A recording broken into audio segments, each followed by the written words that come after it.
Hello and welcome to Traditional Painting the Digital Way. This is where I use digital painting apps to teach traditional painting techniques.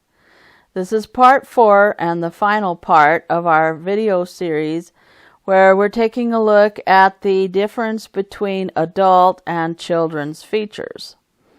Now we're finishing up this picture that I've been painting of a baby, and we want to just go ahead now that we've kind of got it going and try not to mess it up and try to put the ending features on the portrait. And from here on out, you're going to want soft and subtle details. Don't make any harsh lines. Don't add a whole lot of big dark shadows on it or draw any lines that will make it look like there's wrinkles on her face. You want everything to be soft and subtle, so you want to use soft, subtle colors. And here I'm just kind of working a little bit more on the hairline and a little bit more on the shadows of the baby's face, but we want the shadows to be soft and subtle. So I'm using kind of a light peach color, and if you're following along traditionally, you would probably use cadmium yellow light mixed with cadmium red and a whole lot of white acrylic gesso, because you want a really light peach pink color for this portrait. And I'm just kind of trying to get the shape of the hair again. And remember, you want to keep the edges soft and fuzzy. You don't want real thick hair, because babies don't have real thick hair. And you also want to keep the shadows on the edge and edge of the face, and also under the chin and a little bit on the shoulder. You want to keep those in a sort of a subtle light brown. And so here I'm using a burnt sienna, a really light burnt sienna color if you're following along with your acrylics, and I'm blending it in. And you can use a paper towel or your finger if you're following along with traditional acrylics, or a brush if you're following along with oils. I wouldn't recommend putting your fingers in the oil paint. And just go ahead and smudge that out in Infinite Painter, and you can probably use the Cloudy Blender brush to do that. And I just kind of wanted to put the subtle shadows. I don't want to show a lot of the arms or shoulders, because this is primarily a face study. But I did want to show a little bit how you would shadow, put the shadows underneath the neck and on the beginning of her shoulders. So we're working on that. And just make sure that it's soft and subtle, no harsh lines. Again, this is a baby's face, and I can't emphasize it enough. No harsh lines on a baby's face. We want really soft, subtle lines for a baby's face. So here I'm just working a little bit more on the head, and I want to go ahead and put the little headband, I guess it is, with roses on the baby, just to go ahead and add some interest to the picture, and it makes it look really cute. And so I'm not doing a whole lot of detail for that, and it doesn't look that detailed in the picture. I'm just using a dark green and a light green to kind of give the idea of some leaves, and then a coral color for the roses, doing a dark underpainting for the roses first, and then you would go ahead with a light color over the top of the dark and add that on there. And that's how you would do that with acrylics and even oils. If you're doing it with watercolor, you can start with the lights first and then add the darks. It's a kind of a totally opposite, but anyway, I'm not making big details on these roses, because they're sort of a secondary thing. They're just kind of a little decoration, so you don't want it to be big in detail because you want the main focus to be on the baby's face. You don't want it to be on those decorations. So I want to keep them sort of soft and subtle, like the edge of the hair, and sort of indistinct. So I'm just kind of making indications that look like a rose, just using a little bit of some probably cadmium red light and just smudging that in. You just want soft, subtle indications of a rose.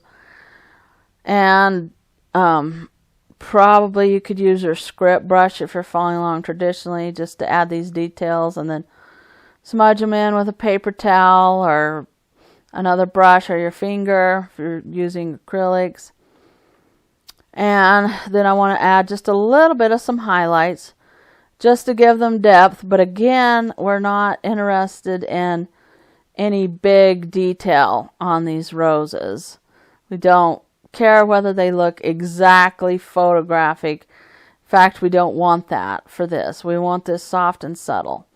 And so here I'm working on the other rose, making it look soft and subtle, adding a little bit of some highlights on the edges to give it some depth so that you can tell that it's flowers and roses or whatever on the baby's headband. But again, we don't want to take away from the main features of the baby's face. And I'm adding a little bit of some darks and some lights, a coral color kind of for the darker. No harsh lines, no harsh darks with this one either. We just kind of want subtle colors, subtle pastels. We want a really soft picture for this baby. And we just want subtle pastel colors. And so here's the last rose that we're working on. Again, no big details. Just make it subtle. Kind of, you follow along with the photo reference to see what it looks like, and just kind of make indications of petals and indications that the light is hitting on the edge of the petals there. And then I just wanted to go ahead and add a little bit of some shadow to the underside of the green headband. It's twisted around to make it look like it's rose petals. And so, of course, it's not real because rose petals would have thorns, and you don't want to put that on a baby. But you just want to go ahead and sort of add a little bit of some shadow to the underside there, and then add a little bit of a lighter green. You can use hooker's green or spring green, and then add a lot of white acrylic gesso and maybe a little bit of yellow, phthalo yellow to it to make it a lighter green. And just kind of give the indication of the leaves on the headband. But don't make it, again, just kind of keep it indistinct, and the leaves indistinct and not a lot of detail. And just kind of smudge it out. And here I'm just kind of working on the baby's face, just trying to smudge some things out and add maybe a little bit. I need to add a little bit of some highlights on the nose and the cheeks, but you don't want big, bright, glaring highlights. You just want to add a little bit of some shadow where the bridge of the nose is, and just kind of keep it really soft, keep it really subtle. That's going to be the key, I think, to painting a baby's face, is soft and subtle. And so here I'm just kind of working on the edges, just very softly adding a little bit of shadow. Make sure that when I put a line down, I blend it out and make it fuzzy and soft there, no hard edges.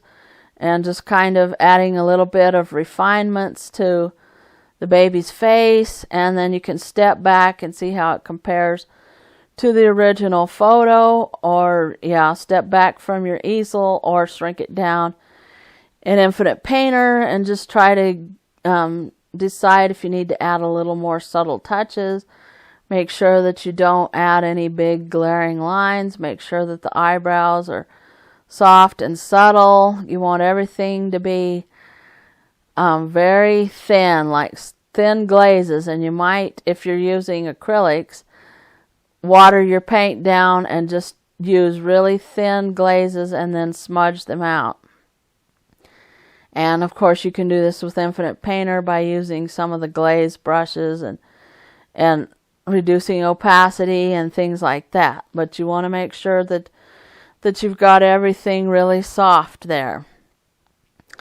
And then I went ahead and signed it. That doesn't mean that I'm finished usually, but I went ahead and signed it. And actually this time I was pretty much finished. So as you can see, there are quite a few differences between adults and children's features. And a lot of people just think, well, I'll make a smaller head and that will make it look like a child. But no, there are actual proportional differences where the eyes are on the face and how the size of the forehead and the chin are and the eyes between children and adults. And that's why a lot of people that are trying to draw the little alien creature, Baby Yoda, Baby Grogu, as his name is, from The Mandalorian, are not getting it right. They're putting too many lines on his face. He's a baby. You've got to keep it subtle. You've got to keep it soft. And you can't draw harsh lines. And that is the secret to drawing a baby or a child's face. And you have to also remember the proportions of the eyes and make sure that they are a little bit lower than adults' eyes and that there's more forehead and less chin, and also that the eyes are going to look a little bit bigger. And a lot of people will use exaggeration for the eyes for children, like with chibi and kawaii looking drawings. They use big eyes for chibi looking drawing, which is sort of a manga style, a Japanese style, and that exaggerates the eyes, but it also shows that they are children and childlike. And so that's one way that you can also, if you want to really exaggerate and not look realistic, you can make the eyes look really big and the chin really small. So that kind of isn't realistic, but yet it will give you an example, or it will give you the look of a child, and that's kind of what you want to do. And so they have to do that with the Baby Yoda or the Baby Grogu, is to get that look. You want big eyes, small chin, big forehead, no lines. You want to try to keep the lines down to a minimum. So anyway, I just thought that this would be a good comparison video, and I learned a lot actually, because I didn't know that the eyes were a lot lower than in babies than they were in adults. So I learned a lot with this series.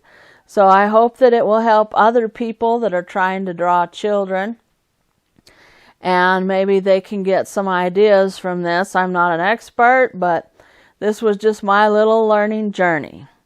So thanks everybody for watching. Thank you so much for your support.